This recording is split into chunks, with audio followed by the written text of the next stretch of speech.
দাঁড়াও। চুপ করে দাঁড়াবে ওখানে। একদম বাচ্চা মেয়ে ধরতে পারছো না কি তোমরা? হ্যাঁ, লজ্জা করে না? সব নষ্ট করে দেবে। দাঁড়াও ওখানে, চুপ করে দাঁড়াবে। চুপ করে।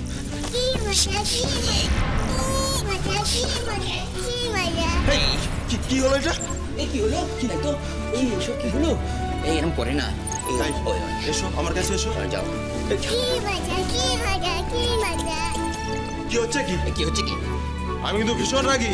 ও কিন্তু ভীষণ রাগী। আমি তোমার থেকেও রাগী। ও তোমার থেকে ভীষণ রাগী। আরে ধরো ওকে। ধরো। কি মজা। অকমে নাকি মানে?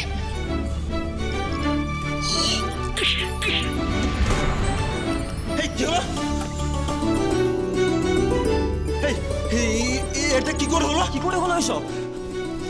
ও মা, লাল হলদে নীল কি মজার মজার সব রং। দেখি তো এটা মেশালে। আরে আরে ওই দেখো, এই হলদেটার সঙ্গে মেশালে কেউ দেখি তো, দেখি কি করছো কি? ক্ষতি হয়ে যাবে যে। আরে আরে ওসবে হাত দিও না। তো দেখি তো।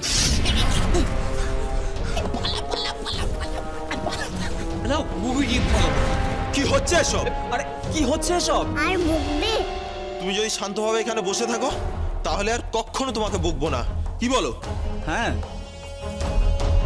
আমি তো এটাই চাইছিলাম, ওরা যাতে আমাকে এই ঘরে বসতে দেয়, তাহলেই তো ওদের আমি সব কাজ দেখতে পারবো, জানতে পারবো ওরা কি করছে। আচ্ছা, আমি চুপ করে বসছি। আর একদম যেন কোনো দুষ্টুমি করতে না দেখি তোমায়। হ্যাঁ, সূর্য আর কিছুদিনের মধ্যেই ঢাকা পড়তে চলেছে। সেই মহা সময় আসন্ন। সেদিনই পৃথিবীকে ধ্বংসের উপযুক্ত সময়।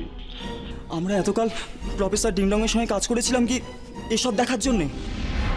আমাদের গবেষণার ফলে পৃথিবী আজ ধ্বংস হয়ে যাবে। প্রফেসর ডিংডং পৃথিবীকে রক্ষা করতে চেয়েছিলেন, তাকে মেরে কটকটি আমাদেরকে দিয়েই আজ পৃথিবী ধ্বংস করতে বাধ্য করাচ্ছে। পৃথিবীর কেউ রক্ষা পাবে না এই ধ্বংসলীলায়। কি করে বাঁচাবো আমরা এই পৃথিবীকে?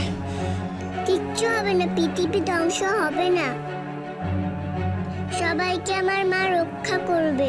কে তোমার মা?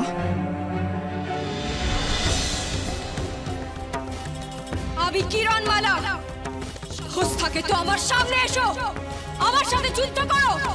এসো সম্মুখ সমরে, দেখি তোমাদের কত ক্ষমতা, দেখি কত বড় বীর তোমরা। আমরা এই বাগানের রক্ষী, এই বাগানে অনুপ্রবেশকারীদের আমরা বন্দি করি। তোমরা আমাদের হাতে বন্দি। তোমাদের আমরা ভ্রমরা রানীর কাছে নিয়ে যাব, তোমাদের বিচার হবে।